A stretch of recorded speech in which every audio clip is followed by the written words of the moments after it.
Hello students, today we'll continue the topic linear inequalities और आज का हमारा टॉपिक रहेगा solution of linear inequalities और linear inequations in two variables।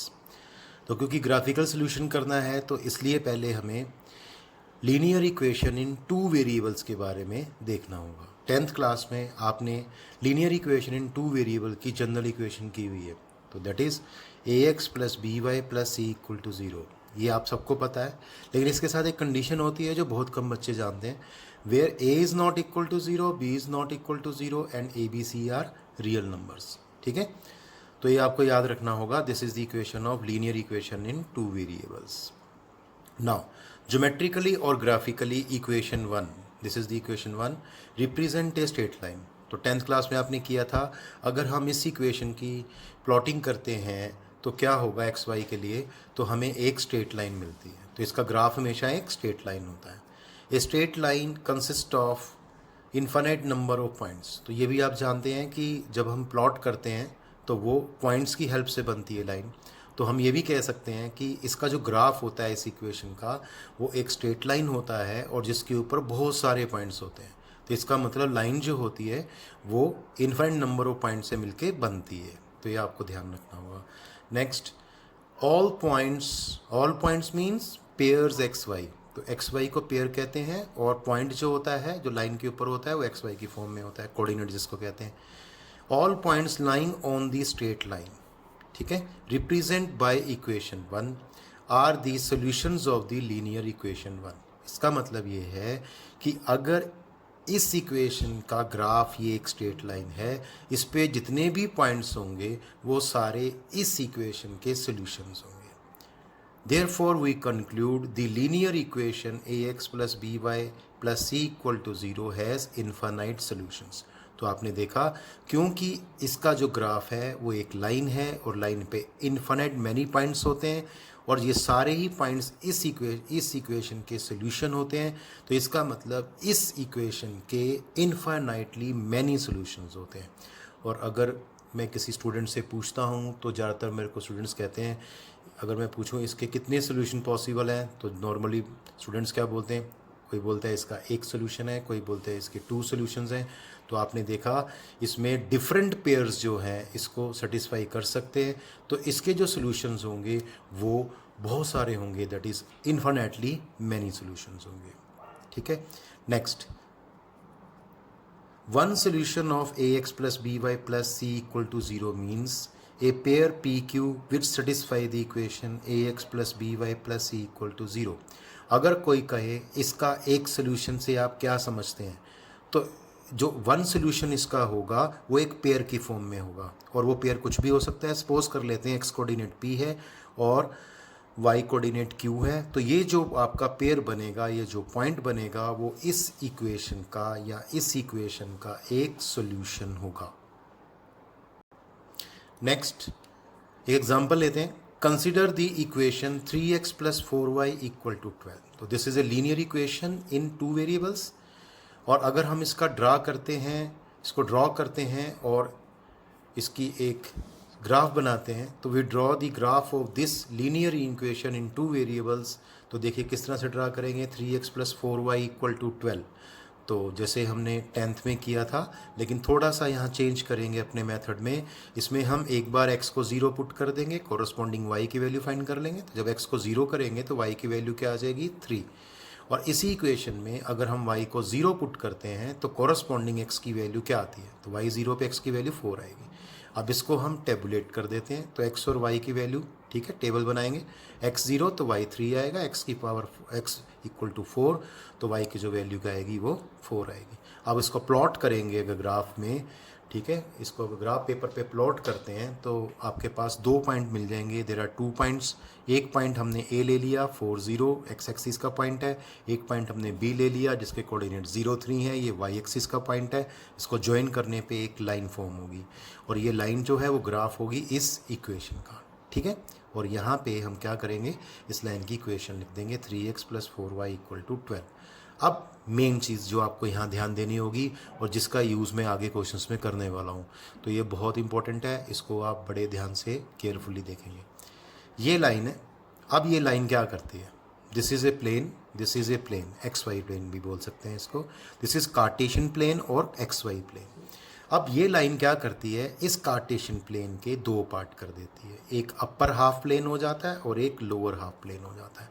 तो लाइन के ऊपर वाला पार्ट अपर हाफ प्लेन है जिसको मैंने नंबर 1 दे दिया, और इसके नीचे वाला पार्ट लोअर हाफ प्लेन होगा और जिसका नाम मैंने 2 दे दिया। तो there are 2 planes, 1 plane and 2 plane, 2 half planes, 1 half plane and second half plane.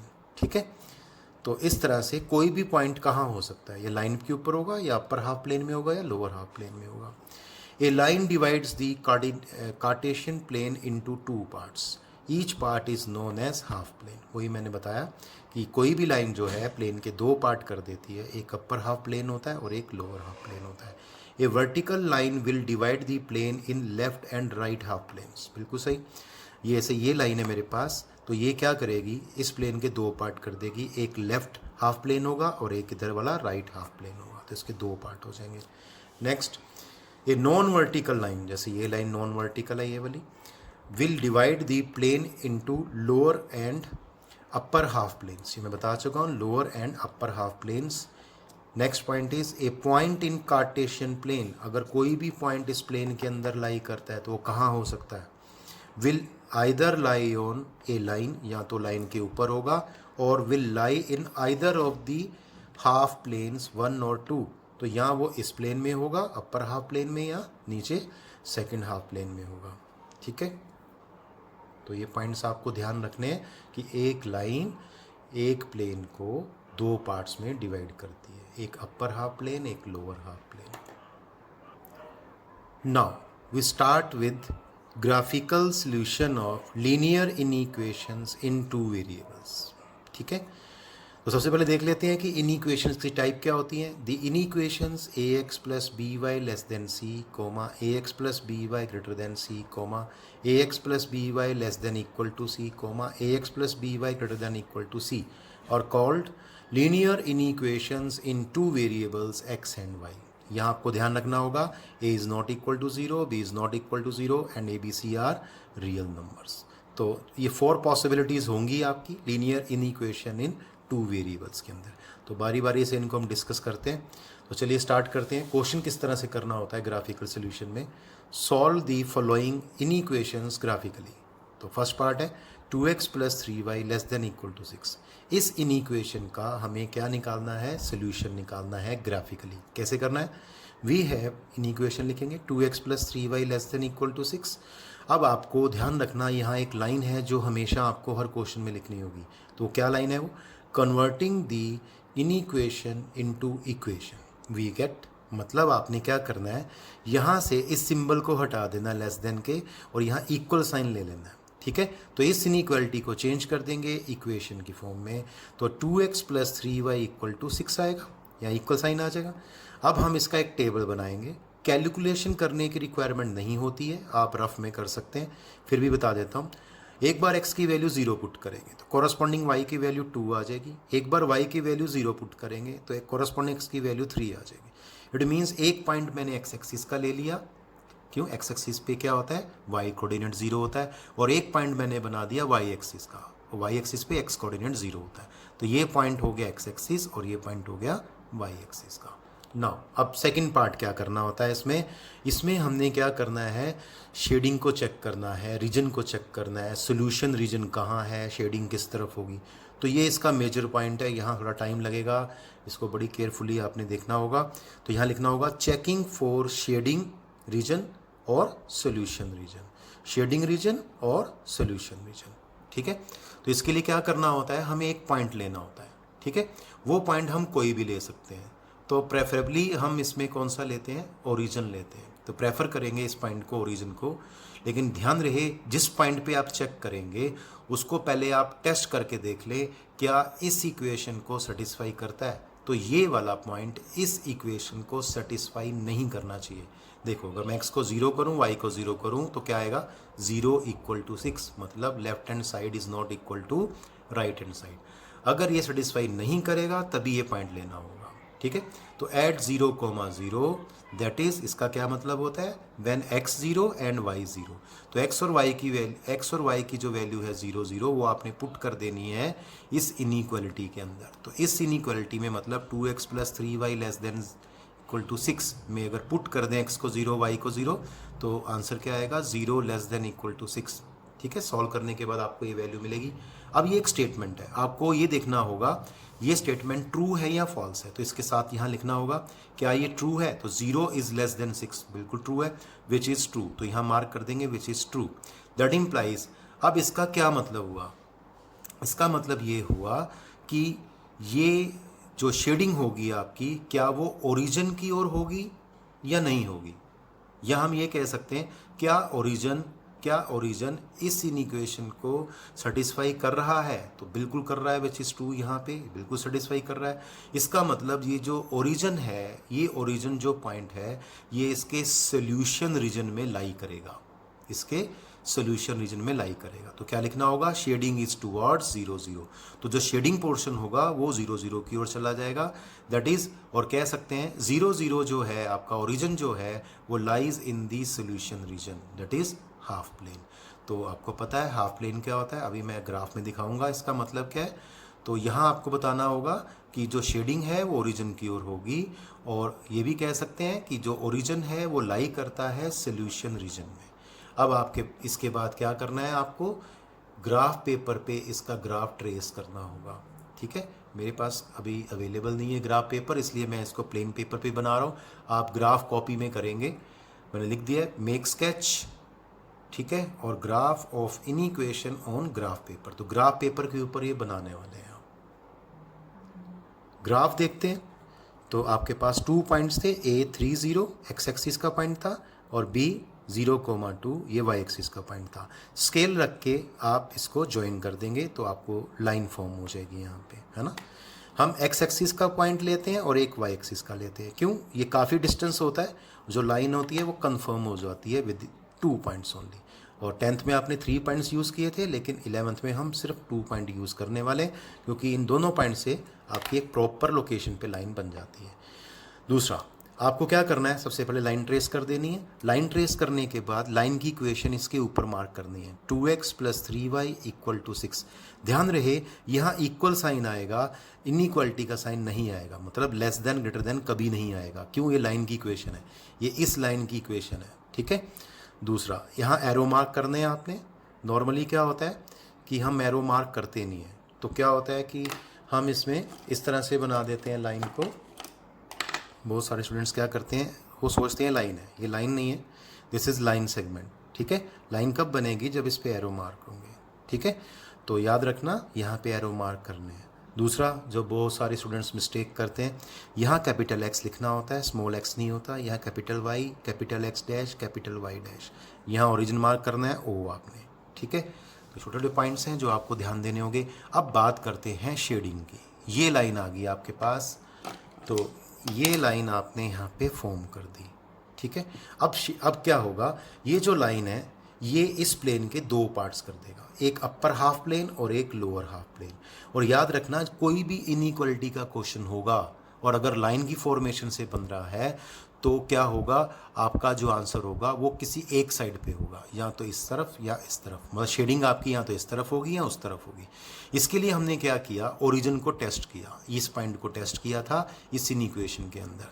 ठीक है, तो जो आपकी इनइक्वेशन होती है वो एक रीजन को रिप्रेजेंट करती है, या तो लोअर रीजन होगा या अपर रीजन होगा। ठीक, region means upper half plane और लोअर हाफ प्लेन। तो हमने जब ओरिजिन को टेस्ट किया था इनइक्वेशन में तो आंसर क्या आया था, ट्रू। इसका मतलब ये जो पॉइंट है वो इस इनइक्वेशन के रीजन में लाई करता है। तो इट मीन्स जो रीजन बनेगा वो इस तरफ बनना चाहिए। क्यों, क्योंकि ये पॉइंट उसमें इंक्लूडिंग पॉइंट है, उसको सेटिस्फाई कर रहा है, तो इसलिए शेडिंग हम इस तरफ कर देंगे। अब शेडिंग किस तरह से करेंगे, आपने स्केल लेना है, स्केल लेके इस लाइन से स्टार्ट करना है, इस लाइन से स्टार्ट करना है और इस तरह से आपने पैरेलल लाइंस ड्रा कर देनी है। ठीक है, इसकी लेंथ कितनी भी ले सकते हैं आप, थोड़ी सी लेंथ ले सकते हैं, लेकिन कोशिश करो कि इसका जो एंड पॉइंट है वो अप्रॉक्सीमेटली सेम ही बने। ठीक है, हर लाइन का। तो इस तरह से कुछ पैरेलल लाइंस आप ड्रा कर देंगे यहाँ से लेके यहाँ तक इक्वल डिस्टेंस के ऊपर, ये इक्वल डिस्टेंस पे होना। ये हमें बता रहा है शेडिंग पोर्शन है ये वाला सारा। तो जितने पॉइंट्स इस लाइन से नीचे रीजन में लाई करते हैं वो सारे ही हमारे आंसर में हैं, वो सारे ही सोल्यूशन है गिवन इन इक्वेशन के। तो पॉइंट्स मतलब एक्स वाई का जो पेयर होगा, वो सारे जो पेयर होंगे, वो ऑल पेयर्स जो होंगे वो हमारे आंसर में होंगे। तो इसलिए अब आंसर क्या लिखना है आपको, द शेडिंग रीजन, ये जो शेडिंग रीजन आएगा आपका जो हमने शेड किया हुआ है, is the required solution set of the given in equation. ये लास्ट लाइन आपको लिखनी होती है क्योंकि एंड यहीं करना है, क्योंकि हमें आंसर तो शो करना होगा, क्योंकि सिर्फ ग्राफ बनाने से आंसर शो नहीं होता है। आपका क्वेश्चन था सॉल्व द इन इक्वेशन, ठीक है, इस इन इक्वेशन को आपने सॉल्व करना था, तो इसका आंसर आपको वर्डिंग में लिखना होता है। तो हमेशा ये आंसर लिखेंगे the shading region is the required solution set of the given inequation. Clear. एक और क्वेश्चन लेंगे और देखते हैं किस तरह से करते हैं क्वेश्चन को। तो one more question, 2x minus Y greater than equal to 1।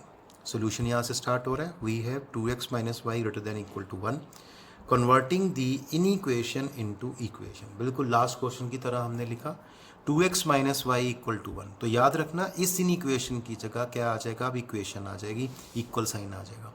तो इनइक्वालिटी हटा देंगे, इक्वल साइन ले आएंगे। अब टेबल बनेगा, बताया था आपको, एक बार x की वैल्यू 0 पुट करनी है, ठीक है, तो y की वैल्यू -1 आ जाएगी। एक बार y की वैल्यू 0 पुट करनी है तो x की वैल्यू हाफ आ जाएगी। तो डायरेक्ट लिख सकते हैं आप। देखो एक पॉइंट मेरे पास x एक्सिस का आ गया, ये वाला x एक्सिस का पॉइंट है क्योंकि यहाँ y कोऑर्डिनेट 0 है, इसको मैंने a मार्क कर दिया। जैसे कोऑर्डिनेट्स क्या है, 1/2, 0। और एक पॉइंट y एक्सिस का आ गया, ठीक है, तो उसको मैंने b कह दिया नाम इसका। और यहाँ पे इसमें क्योंकि ये इसमें x कोऑर्डिनेट 0 है तो ये y एक्सिस का पॉइंट होगा। तो you should have 2 points a and b। 3 points भी ले सकते हैं पर 2 काफ़ी होते हैं। उसके बाद चेकिंग फॉर शेडिंग रीजन। अब चेकिंग फिर से हम शेडिंग रीजन करने वाले हैं। फिर से मैंने बोला था यहाँ एक पॉइंट लेना होता है। पॉइंट की चॉइस कुछ भी हो सकती है पर प्रेफर करेंगे ओरिजिन को, लेकिन टेस्ट करके देखेंगे क्या ये पॉइंट इस इक्वेशन को सेटिस्फाई करता है। 0 0 करने से 0 इक्वल टू 1 नहीं करता है। इट मीन्स यहाँ हम 0 0 पे चेक कर सकते हैं। तो चेकिंग पॉइंट 0 0 ले रहे हैं हम यहाँ पे। एट 0 0 क्या लिखना होता है, दिस इनइक्वालिटी, ये पूरा लिखना होगा 2x minus Y greater than equal to 0। अब यहाँ x और y की वैल्यू 0 पुट करने पे आएगा 0 ग्रेटर देन 1। अब ये एक स्टेटमेंट आई, ये एक रिजल्ट आया। अब बताइए ट्रू है कि फॉल्स है। तो देखिए विच इज़ फॉल्स, ये फॉल्स है क्योंकि 0 की वैल्यू 1 से बड़ी नहीं होती है। तो इट मीन्स क्या हो गया, 0 0, मतलब ये जो पॉइंट आया 0 0 does not lie in the solution region. क्यों, क्योंकि इस इनइक्वेशन को सेटिस्फाई नहीं किया ये। तो लास्ट में क्या लिखना होगा, that implies shading is done in the other half plane. तो जो शेडिंग है वो अदर हाफ प्लेन में होगी, उस हाफ प्लेन में नहीं होगी जिसके अंदर 0 0 होगा। अब इसका ग्राफ हम ट्रेस करेंगे। यहाँ एक चीज़ का आपको और ध्यान रखना है, स्केल जरूर मेंशन करना है आपको, ठीक है। तो पहले आप स्केल देख लीजिए अपने हिसाब से, जो अच्छा लगे स्केल उसको आप ले सकते हैं। तो यहाँ मैंने स्केल 1 का लिया हुआ है, ठीक है। तो x एक्सिस और y एक्सिस के लोग आपको सेम स्केल लेना होता है, अदरवाइज़ आपका जो ग्राफ है वो अनइवन बनेगा, ठीक है। सेम स्केल रखना है आपको। स्केल मैंने क्या लिया है, along x axis and y axis 10 small divisions equal to 1 unit. फिर से बता दूं, ये ग्राफ पेंसिल से बनेगा और ग्राफ कॉपी पे बनेगा। चलिए एक पॉइंट था मेरे पास x एक्सिस का a 1/2, और एक पॉइंट था b y एक्सिस का 0, ये उसके कोऑर्डिनेट्स थे। इसको ज्वाइन करने पे लाइन ट्रेस हो जाएगी ये आपके पास। इसकी इक्वेशन ऊपर लिखनी है 2x minus Y equal to 1। फिर से बता दूं, यहाँ इक्वल साइन आएगा। बहुत सारे बच्चे यहाँ मिस्टेक करते हैं, यहाँ पे आप वो क्या लिख देते हैं, लेस देन ग्रेटर देन। तो यहाँ इक्वल साइन आएगा क्योंकि ये लाइन की इक्वेशन है, ठीक है। लेस देन ग्रेटर देन क्या होता है, रीजन को स्टेट करता है। तो रीजन नहीं है, ये लाइन है, इसे लाइन की इक्वेशन आएगी, रीजन ये पार्ट होता है, ठीक। चलिए तो अब हम शेडिंग देखते हैं कहाँ आनी है। फिर से वही कॉन्सेप्ट, ये लाइन थी ये वाली, ठीक है। अब लाइन के 2 पार्ट हैं, ये प्लेन के 2 पार्ट कर देती है लाइन, एक अपर हाफ प्लेन एक लोअर हाफ प्लेन। अभी हमने चेक किया था ओरिजिन पे, ये रहा ओरिजिन पॉइंट। ओरिजिन पे जब चेक किया तो इन इक्वेशन में पुट करने के बाद जो रिजल्ट आया वो फॉल्स आया। इसका मतलब ये जो ओरिजिन है वो जो हमारा रीजन बनेगा उसमें लाई नहीं करेगा ये पॉइंट। इसका मतलब शेडिंग जो है वो इस तरफ नहीं हो सकती, नहीं तो क्या होगा, ओरिजिन आ जाएगा, ओरिजिन जो है वो उसके सोल्यूशन में आ जाएगा, तो ओरिजिन तो सोल्यूशन में आएगा नहीं, क्यों, सेटिस्फाई नहीं कर रहा, तो शेडिंग इस तरफ नहीं होगी, इस तरफ हो जाएगी। तो बिल्कुल वही सिस्टम से आपने शेडिंग करनी है, ऐसे पैरेलल लाइंस ड्रा करनी है इस तरह से इक्वल डिस्टेंस पे, ठीक है। ये डिस्टेंस आप कितना भी ले सकते हैं, इतना ले सकते हैं, इतना इतना, लेकिन कोशिश करो कि ये लाइंस की जो लेंथ है वो सेम होनी चाहिए, ठीक है। तो ये आपको ध्यान रखना है। फिर से बता दूं, capital X, capital Y, capital X dash, capital Y dash, यहाँ पे capital Y dash, origin, points mark करेंगे, शेडिंग प्रॉपर बनाएंगे, और लास्ट में फिर से वैसे ही आंसर देना आपको, the shaded region is the required solution set of the given in equation, ठीक है। तो ये जो शेडिंग रीजन है ये आपका रिक्वायर्ड सोल्यूशन सेट होता है इसका। तो बहुत ही ध्यान से शेडिंग करनी है आपको।